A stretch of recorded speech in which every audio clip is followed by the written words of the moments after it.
తాకట్లో ఉన్న బంగారాన్ని విడిపించి ఆ రోజున మార్కెట్ ధర కట్టి మిగిలిన డబ్బును మీకు అందిస్తుంది కొమ్మూరి గోల్డ్.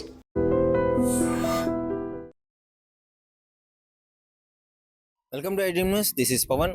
గత కొద్ది కాలంగా ఎండ తీవ్రత ఎలా ఉందో మనందరం క్లియర్ గా చూసాం కదా. వడదెబ్బల కారణంగా ఎంతో మంది చనిపోవడం జరిగింది. ఎండ తీవ్రత మినిమం అంటే హైదరాబాద్ లోనే కావచ్చు, తెలుగు రాష్ట్రాల్లో కావచ్చు, దేశవ్యాప్తంగా ఎంత ఎండ తీవ్రత ఉందో మనం క్లియర్ గా చూస్తున్నాం. అంటే ఎన్నో వడదెబ్బకు చనిపోయిన విషయాలు. మొన్న రీసెంట్ గా కుర్చీ తాత మీకు సోషల్ మీడియాలో ఎంత ఫేమస్ అయ్యాడో, ఆయన కూడా వడదెబ్బకు చనిపోవడం జరిగింది. అంటే ఎండ తీవ్రత ఈ విధంగా ఉన్నప్పుడు చాలా జాగ్రత్తలు పాటించాలి.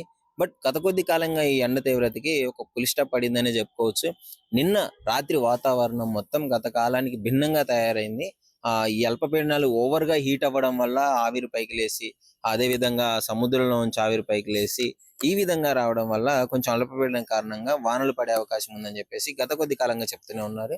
నిన్న మాత్రము వడగాళ్ళు, ఆ గాలులకి అసలు ఎంత బీభత్సం సృష్టించిందంటే, ఆ చాలా ప్రదేశాల్లో హైదరాబాద్ లోని చాలా ఏరియాల్లో కూడా ఆ గాలికి మొత్తం వడగాలి లేచిపోవడము. తెలంగాణలో, ఆంధ్రాలో విపరీతంగా వర్షాలు పడ్డాయి.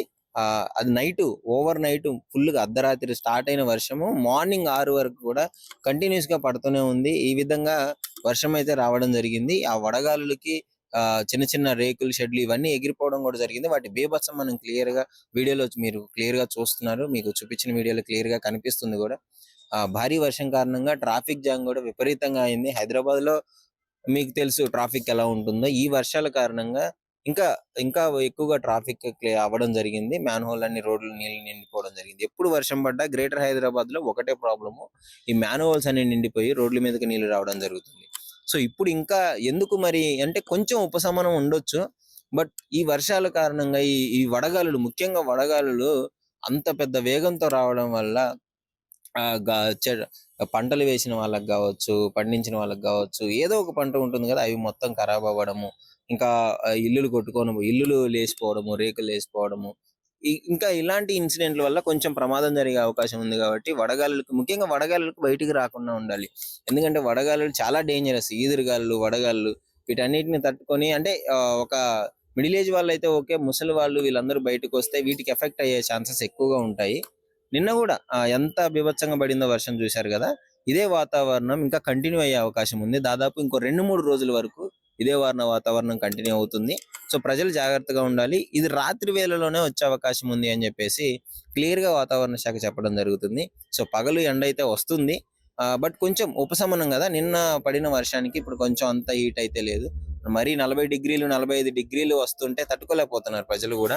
ఇప్పుడైతే ఓకే. కొంచెం వాతావరణం కొద్ది మేరకు కుదుట పడిందనే చెప్పుకోవచ్చు. మళ్ళీ రాబోయే 2, 3 రోజుల్లో గూడా ఓవర్ నైట్ మిడ్‌నైట్ వర్షాలు పడే అవకాశం ఉంది. రాత్రిపూట వర్షాలు పడే అవకాశం ఉందని చెప్తున్నారు. సో దానికి తగ్గట్టు మీరు గూడా చూసుకొని ఎక్కువగా బయటకొచ్చే ప్రయత్నాలు కొంచెం తగ్గించుకుంటే బెటర్. ఎందుకంటే ఈదురుగాలులు విపరీతంగా వస్తున్నాయి. సో దీన్ని బట్టి మీకేమనిపిస్తుంది? నిజంగా అంటే ఈ గత కొద్ది కాలంగా ఉన్న ఎండ తీవ్రత ఇప్పుడు ఈ వానల కాలంగా కొంచెం చల్లబడిన అవకాశం ఉంది. సో దీన్ని బట్టి ప్రజలు కూడా కొంచెం భయాందోళనకు గురవుతూనే ఉన్నారు. ఈ వానల కారణంగా ఎంత ఇబ్బందులు పడుతున్నారు. ఈ వాన వచ్చినా ఇబ్బందే, ఎండ తీవ్రంగా వచ్చినా ఇబ్బందే. సో ఇది పరిస్థితి. మరి ముందు ముందు ఎలా ఉంటుందో చూడాలి. Thank you.